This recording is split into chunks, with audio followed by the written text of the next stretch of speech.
आज आम आम बाड़ी रे जह्नी मुंजी और भेंडी मुंजी लगेलु। नमस्कार मु पूजा स्वागत करछि आज मिनी ब्लॉग को।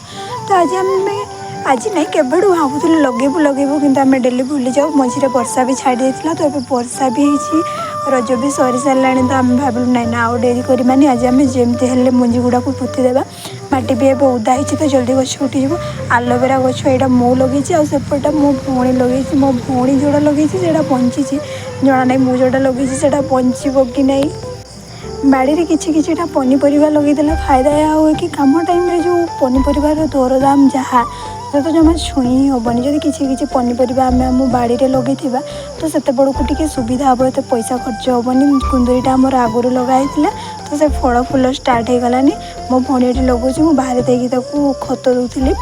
ये आम झियारी हम से कहे मो माँ कड़े गला आम ठकी देचु कि से पोखरी जा देखू से पोखरी को देखला बेलू नथिला सेठी तो से आम रागुच। संध्या बेले तो डेली रुटीन हो गलानी। संध्या बेलू निहाती वर्षा हम आ वर्षा एत जोर रे नादुची जे पवन बिजुली ता सहित पूरा फ्री।